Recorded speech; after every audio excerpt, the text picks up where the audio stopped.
Hello, I'm your host, Mary Jane Bruce. Today on LES Energy Ideas, we'll learn ways to save on our spring energy bills. And we'll discuss LES's latest renewable energy purchase agreements. In addition to being environmentally friendly, these projects are set to save LES and its customer owners money. Later in the program, we'll get an update on how our community is benefiting from the Lincoln Cares program and how you can help. We will wrap up today's program learning how it pays to save with LES's Sustainable Energy program. Stay tuned. We'll be right back after this brief message. It's no secret that Lincoln is one of the best cities to live in Nebraska. Your donations to Lincoln Cares have played an important role in making Lincoln what it is today. Donating to Lincoln Cares is now different and easier than ever. If your Lincoln Cares donation is not already part of your monthly LES bill, you need to enroll today. Simply adding $1 helps to improve Lincoln's parks, libraries, and programs for older adults. Enroll today at lincolncares.org or call LES at 402-475-4211. As we thaw out from another Nebraska winter, here are some simple energy-saving tips to help save you money for that summer vacation. Have your cooling system cleaned and checked by a heating and cooling professional annually. This will help ensure your heat pump or air conditioner operates at its best. Clean or replace furnace filters monthly. A dirty filter reduces your system's efficiency, increases your heating and cooling costs, and shortens equipment life. Replace incandescent light bulbs with energy-efficient CFLs, especially in frequently used rooms. Traditional incandescent bulbs release 90% of their energy as heat and have a shorter lifespan than CFLs. Keep windows tightly latched to reduce air leakage through gaps around window sashes. Seal air leaks by caulking and weather stripping doors and windows. An improperly operating, damaged, or plugged dryer vent can extend the time it takes to dry your clothes. Periodically check and clean the dryer's exhaust and vent system to ensure it is free of lint. Stay tuned for another money-saving tip, and when we return, we'll hear about another way LES is making progressive decisions to benefit customers and the environment. Don't go away, we'll be right back. Here's another money-saving tip from Lincoln Electric System. Hi, I'm Ryan. I'm the host of Save Money Saving Energy, brought to you by Lincoln Electric System. And I'm here with Jay Stoa, LES Energy Representative. And we're here in the kitchen. We're not going to do any cooking today, but we're going to talk about how we can save money and save on energy as well. Let's start with the oven, Jay. What's a good tip for people who are going to the oven? I'd say the main thing on an oven, to make sure that you're saving energy, not losing heat, always check the seal or the gasket around here. Make sure it isn't cracked or you have any air leaking through there. Close it, make sure that it's latched and closed tightly. Okay, good. That way the cookies, when they come out, will be good. I don't know how it works. It's magic, but somehow the cookies come out. All right, let's move on to the stove. We've already got something boiling here. What's something that people want to remember about the stove? Well, on any range or this glass top range here, you want to make sure your pot is properly sized for the burner itself. You don't want a small pot on the big range or the big burner because you're going to lose all that heat. Okay, so you got to be good with shapes. Yes. Right. And also, when we got the pot boiling, I see we have a cover on here. Can't I just use my hand to cover that? No. You just use the cover to keep the heat in there so it'll get temperature a lot faster. Okay, great. Now, last thing, we're going to talk about the microwave, which is my area of expertise when it comes to cooking. When's a good time to use the microwave? Any time that you can use the microwave is probably going to be use the less energy. A microwave will use a lot less energy than the stove will. Okay. One thing to think about during the summer months is, if you're using the range, you're going to be creating a lot of heat. It may be a good idea to go out and grill your steaks or hamburgers, whatever you're cooking. Yeah, and it's a lot less fun to grill in the wintertime. So, okay, I think that covers it. Oven, stove, microwave, things to keep in mind when in the kitchen and trying to save money and energy. I'm Ryan, he's Jay. Thanks a lot for watching. Check us out at les.com for more tips. And remember, if I can do it, you can do it. See you next time.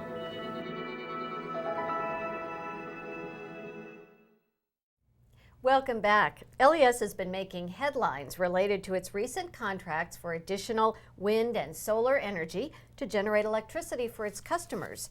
Here to fill us in on what this means for us is Scott Benson, LES Manager of Resource and Transmission Planning. Thanks for joining us today, Scott. Thanks for having me. It's my pleasure to be here. Now, it wasn't too long ago you were here to discuss another large wind energy contract that LES signed. What prompted LES to look at additional renewable power? Well, that decision was primarily driven by the fact that the market right now for wind and solar is very competitive. And that's bolstered in part by federal tax credits for both technologies that are set to expire soon. Specifically with wind, when you factor in that tax credit, the prices you can get out of these contracts make them very economically attractive, and they help us to keep our rates low going forward into the future. And we like having low rates. There were a few renewable energy contracts signed recently, a couple for wind energy, one for solar. Tell us a little about the wind energy contracts. Well, LES signed 2 contracts for wind in December 2014 that totaled 173 megawatts. They were both with the same developer, Invenergy. The first is the Prairie Breeze 2 Wind Energy Center located in northeastern Nebraska, and that's 73 megawatts. And the second was the Buckeye Wind Energy Center located in north central Kansas, and it's 100 megawatts. So in 2016, when these contracts take effect, how much wind energy will LES receive? Well, if you factor in those 2 new wind contracts, plus the wind contract we signed last year in 2013 for the Arbuckle Mountain Wind Farm down in south central Oklahoma, that was 100 megawatts. And then you include the 30 megawatts we currently have in our portfolio, we should have 304 megawatts of wind in 2016. Broken down on a state-by-state basis, that's 104 megawatts in Nebraska, 100 megawatts in Kansas, and 100 megawatts in Oklahoma. And we think that geographic diversity is really going to pay benefits going forward. You've probably heard the old saying, the wind's always blowing somewhere. Well, starting in 2016, we're going to do our best to try and capitalize on that. That certainly makes sense because the wind is always blowing in Nebraska, it seems like. You had mentioned that investing in renewable energy generation will help keep our rates low. How? Well, or affordable, I guess. When viewed as a package, if you take those 3 wind contracts and the community solar project, we're projecting out that it's going to save our customer owners about $429 million over 25 years. Wow, that's amazing. That's a big number. How does LES determine the amount of savings that customers receive? Well, it's a really complex process, but fundamentally it's pretty simple. We start out by projecting what our power costs are going to be over the next 25 years, which are with our given set of resources that we have today. And then we turn around and we repeat that analysis, but we add in the new wind and solar contracts and see what it's going to cost to serve our power needs over the same 25-year period. And in this case, when we add in the wind and solar, it actually lowers our costs. Now tell us about the solar installation. Well, that all started with a survey that we did a while ago where a number of our customers said they'd be willing to contribute a voluntary few dollars every month to help support a community solar project. And so out of that we launched our LES Sun Shares program, where people for as little as $3 per month could try to bring a community solar project of a large scale to Lincoln. That ended up with being able to announce a 5 megawatt solar installation that's located at 75th and West Holdridge Street, right off Interstate 80. Should bring great visibility to the project and be a nice thing for the city. Now, how will these recent renewable energy additions influence LES's overall power portfolio? Well, in 2013, LES's renewables produced enough energy to serve the equivalent of about 12% of our total retail sales. And the reason we use 2013 as a reference is because that's kind of when all these renewable initiatives started for us.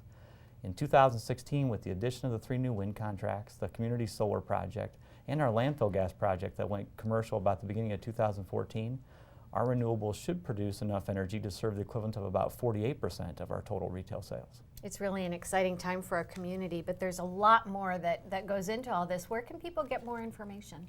Well, there's a whole lot of information on both the wind and solar projects out on our website, www.les.com.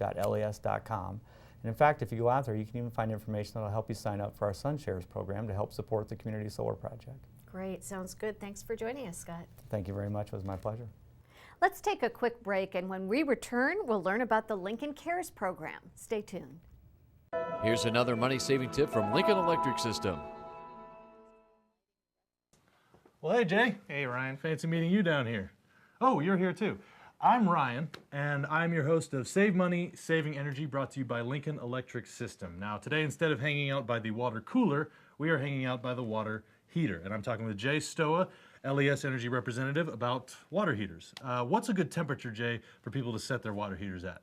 Well, a couple things on the water heater. You probably want to maintain about 120 degrees, not only for reducing your water heating costs, but also for safety. You don't want to have too hot. Okay, great. Now I'm feeling that this is a little warm here, so is there anything we can do about that if we can feel the warmth? Oh, depending on the age of your water heater, and if you do feel a little heat coming off of the water heater, you may want to install a water heater insulation blanket, which we do have We here. just happen to have one right here. And the minimum R rating that you want to put on is R8, so this is an R11 blanket, so this will improve the efficiency of the water heater. Good to go. So we just wrap this around it, following the directions, and then read it a story, you know, to tuck it Yes. in right at night. Okay. A warm blanket. Okay, good. Now, is there anything else around the house that we can do for helping to reduce costs and energy? Well, for water heating and also your water bill, you want to check all your faucets, all of your shower heads, just to make sure that there's no water leaking there. Okay, and not dripping, because that's annoying and it keeps me up at night. All right, well, great. Thanks a lot, Jay. I think that covers it.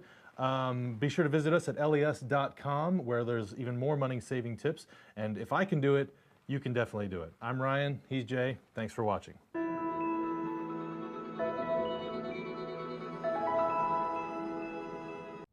Welcome back to LES Energy Ideas. Susan Larson-Rodenberg is here to tell us about Lincoln Cares. Thanks for joining us. Thank you for having me. Tell us a little about the Lincoln Cares program. Lincoln Cares is a fabulous program. It was created in 2002 as an opportunity for LES customers to add $1 to their monthly bill payment for the benefit of parks, libraries, and our older citizens in our community. Now tell us about some of the projects that Lincoln Cares has funded. Over the years, Lincoln Cares has funded a variety of projects around the community, ranging from sunken gardens to Centennial Mall, to Pinehurst Park Nature Center, to air conditioning at the Bethany Shelter. We try to find projects that aren't part of the city budget and make Lincoln an extra special place for everyone. What did the program fund last year? Tell us about those projects. Last year was a nice variety of projects. We supported a drinking fountain at Rudge Park that is for humans and also our four-legged friends. So that is very popular. I love that. That's wonderful. It's only the second one in the city, so that one's really nice. The portable solar lighting for Pinehurst Park Nature Center and Pinewood Bowl, and I think that was in cooperation with LES, which is wonderful. The Haynes Branch Prairie Corridor is a very fabulous addition to our community. It's actually a long-term project. It's 7.5 miles. It's a corridor between Pinehurst Park and Spring Creek Prairie. I don't think I've been out there. I'm going to have to go out there and check that out. It's under, you know, it's a long-term project and it's in the planning phases. So, but there's a lot of partners involved with that, and it's going to be a fabulous addition to our wonderful. community. Parker's Pals Scholarships. Parker's Pals Scholarships is a scholarship fund, and we provide scholarships for children to participate in Parks and Rec programs during the summer and also swim lessons. Wonderful. You've got improvements at Sunburst Park. Yes, Sunburst Park is a little park near 40th and A, and the Lincoln Cares funds went toward modernizing the play structure with some climbing pieces. And lots of stuff involving the library, which is another. Absolutely.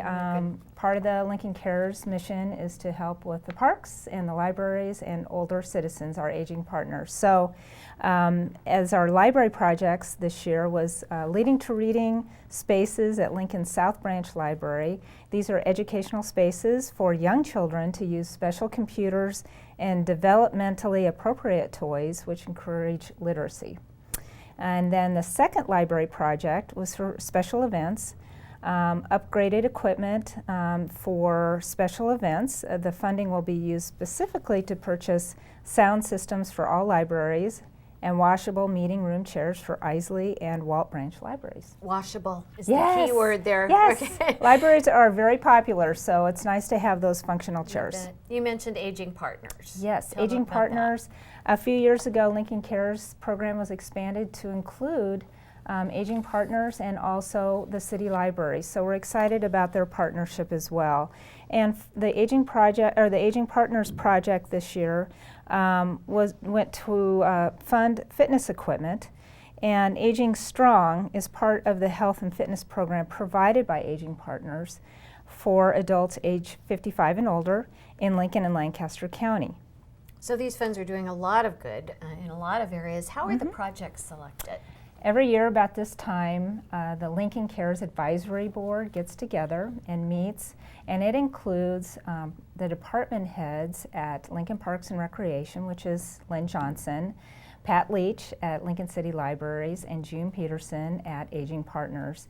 And they put their heads together, and with a little help from other representatives, they select projects that they would really like for their areas in the community, but just didn't quite make it into the city budget. As you know, the city budget is stretched pretty thin every year. And so these are projects that they feel like would have a great benefit to the community at whole. And they also try to select projects that are geographically placed around the community and basically can be enjoyed by as many people as possible. Susan, how can LES customers get involved and donate? Lincoln Cares is a great program, and it's very easy now to enroll in Lincoln Cares. Last year we actually updated the process to get involved, and all people have to do is go to the LES website, les.com/lcdonate, and they can enroll, and it's very, very easy. You don't have to have your account number, you just plug in your name, and then $1 will be automatically added to your monthly bill payment. And at any time you can say, call LES and say, I no longer want to participate. You can also call LES at any time and just ask to be enrolled, and they'll do it for you. So it's not hard to cancel if something changes? It's absolutely not hard to cancel. It's voluntary. So we appreciate people thinking about making the extra $1 per month.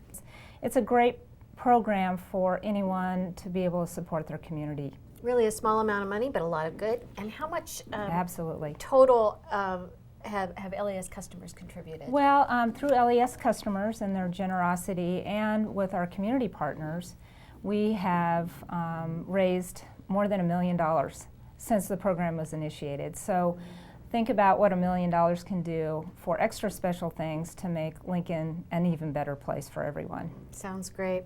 Where can people go for more information? There's a couple different places, but the main place is to go to lincolncares.org. You'll see photos of past projects, you'll see our current projects, you'll see our past projects, you'll see our partners, and so it's a good place to go. All right, always good to have you here telling us about this great program. Thanks for the opportunity. Thanks, It's a Susan. great program. It sure is. Up next, we'll find out how to take advantage of the financial incentives LES has available to make our homes and businesses more efficient. Here's a safety tip from Lincoln Electric System. Oh, yeah. Hey Ryan, what's up? Oh, hey James. Hey everybody, this is my new neighbor James. He's got great facial hair, doesn't he? Well, James, I'm just here with Save Money, Saving Energy, brought to you by Lincoln Electric System. And you know, my cable's down, my internet's out. Figured I was forced to go outside. I would just go to my local electric substation and fly a kite, you know, like you do. Well, Ryan, do you think it's a good idea to fly that kite with all these power lines around? Yeah, sure, why not? It worked for Ben Franklin, right? You know, he's famous. No, Ryan, if that kite flies into a power line, electricity could travel down the line and really hurt you. Ooh, probably wouldn't be good for the kite either. No, probably not. Okay, well, if I'm out here playing with the kids and stuff, is there anything else I should be worried about? Yeah, you want to keep them away from all electrical equipment. Any substations, transformers, down power lines are really dangerous too. James. There's no such thing as transformers. It's just in the movies, man. Ryan, Yeah. this is a transformer. This is... Yeah. Hello? Oh, he must be sleeping. All right. Well, if I can't fly this kite here, should I go maybe collect some more from that famous kite-eating tree, you know, just climb it up and get some? Is that all right? Yeah, sure. Great. But a power line near a tree is also pretty dangerous. Okay, let me guess. It could be a very shocking experience. Yeah, the wind could blow the power line into the tree and electrify the tree. Yeah, that was the joke. You didn't have to explain. All right, never mind. All right, well, I'm just going to go return this then to the little girl I stole it from. And you visit us at les.com for money and energy saving tips as well as safety tips like this one. Thank you, James. I'm Ryan, he's James. If I can be safe, you can be safe. We'll see you next time. Here, can you hold that for me for a second? Ryan, I think we should take this somewhere else.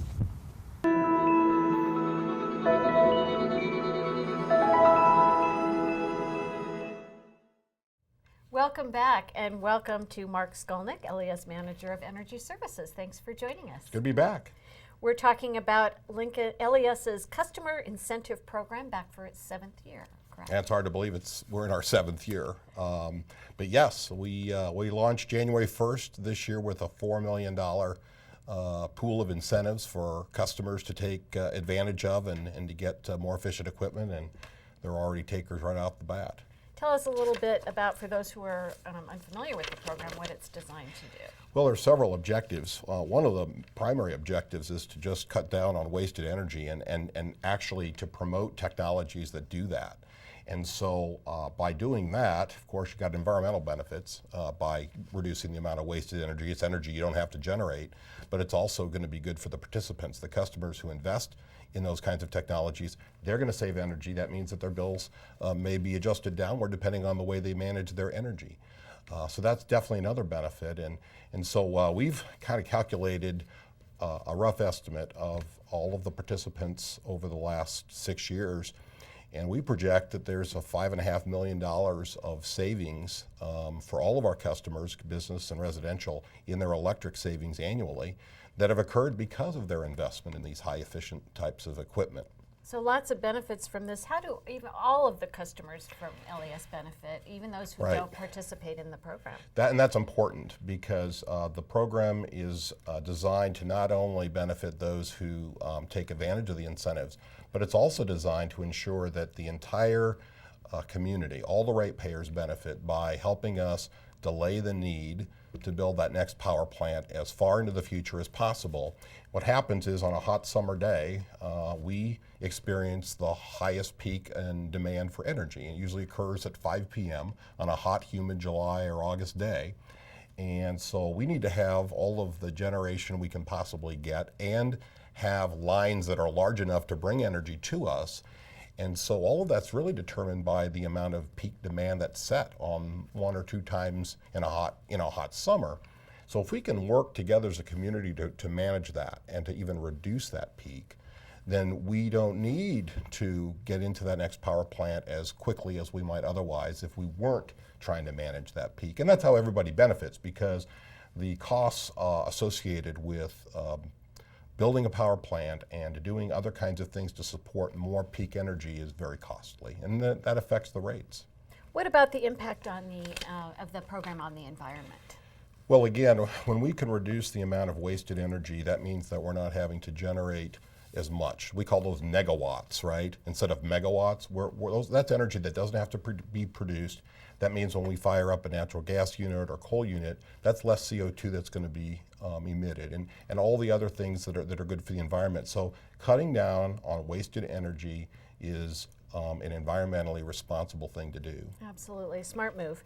What are some of the projects that qualify for the program's incentives? There's a whole variety of things. We have a couple of residential projects in particular. The first one is insulation for the home. We have a whole house and facility ceiling and insulation program. So these are homes that would qualify for this that have no wall insulation or very little in the attic. So a lot of homes that were built before energy codes were even adopted, before 1970, may not have adequate insulation, may have cracks in the foundation or penetrations where air is escaping. And so that's really the first place that a homeowner would, or even somebody renting a home would want to look to see if that they can close up those gaps, put in adequate insulation. So that's one program that's available. The other one is for customers who are replacing an air conditioner, or if they have a heat pump, replacing a heat pump, getting into a more efficient unit, especially as that unit performs during that peak that occurs. So our incentives are based on the efficiency of the air conditioner or heat pump and how it performs during the peak. Nice thing is the customer doesn't need to be technical to understand this. They can get with one of our participating contractors in the program, and they'll explain all of it and help them determine what the incentive is. There are commercial projects also. Yes. We talked about residential a little. You know, I talked about technology, and one of the areas where technology is advancing the most quickly is in the lighting. We are now seeing a lot of our commercial customers installing LED rather than the fluorescent type lighting in offices. The light emitting diode, that's what an LED is, The thing about an LED is it uses less energy than a fluorescent, but it lasts tens of thousands of hours. So once you put in an LED light, it's going to last many years. And so that means, especially in those hard to reach places, you don't have to bring in special equipment. Climbing a ladder. Exactly, To change the light bulb. exactly. There's costs of replacement, and plus the quality of the light is very good. So lighting is an area that probably is one of our most active in the programs. We've seen a lot of businesses in town. We had over 400 projects last year alone that were lighting projects.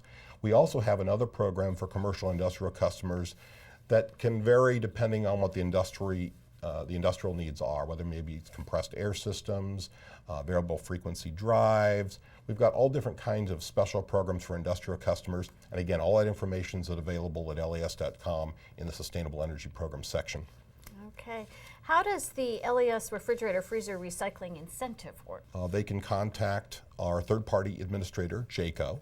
They can call a toll-free number, and they can arrange to have an operating but inefficient refrigerator freezer that's operating in an unconditioned space, a garage or an unconditioned basement, and they can have that picked up at no charge. And in fact, the customer gets a $35 check after it's been picked up.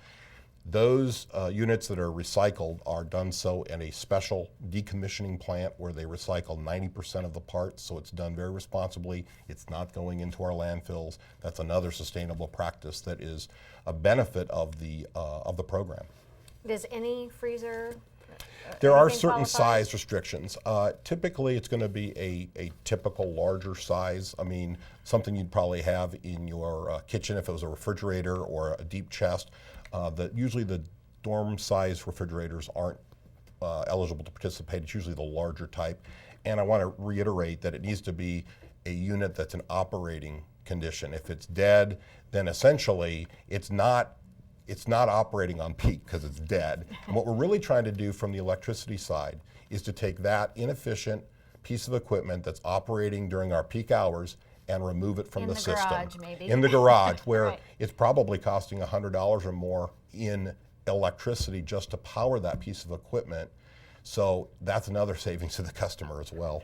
And how do you get information or get somebody to come out and pick that up? Tell us. Starting March 1st, if customers want to go to les.com, there will be information on our homepage, certainly on the Sustainable Energy Program page of our homepage, and there'll be a toll-free number they can call, and that all begins on March 1st. Excellent. And again, $35 check once they pick it up, correct? Yes, the $35 check will be mailed within 4 to 6 weeks after the unit has been removed. All right, that's a good decision I think you could feel good about. That's a win-win.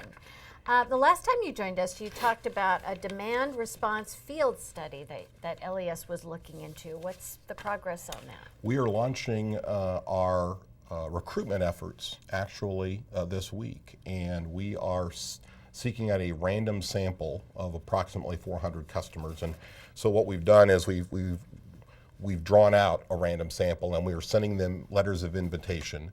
And what we're trying to do is yield at least 400 customers, and we will invite them to participate in this study. The customers will have the option of a web, an internet-connected thermostat, or a switch that's on the outside of their home that would be activated up to 12 to 15, maybe as many as 20 times a summer when we have that peak. Obviously, this is all voluntary. And what we're trying to understand is, number one, the technological advancements in thermostat technology are tremendous. And if everybody has heard of the Internet of Everything, everything's connected to the Internet. Well, now we have thermostats that are connected to the Internet. And you can monitor and control your thermostat, program your thermostat very easily using your mobile device. We're trying to see what the customer experience is with web-enabled thermostats, as well as how receptive they are to a situation where we would cycle their air conditioner on for maybe 15 to 20 minutes for 2 or 3 hours, 4 hours during our peak. Not so much that they're uncomfortable, but enough that it makes a difference. We're also trying to do the same thing with the switches. So about half of the 400 will receive the web-enabled thermostat. The other half will receive those switches that go on the outside of the home that would cycle on and off the air conditioner, again, just during specific periods of time during the summer. So we're working with the Electric Power Research Institute, EPRI. They are going to crunch all the numbers and get all of the feedback from our participants, and at the end of the year we'll have some good direction as to how we want to proceed ahead in the future. And then you'll have to come back and let us know. We'll look forward to doing that, yes. Thanks very much, Mark. Well, that does it for this episode of LES Energy Ideas. Thanks to our guests, and thank you for watching.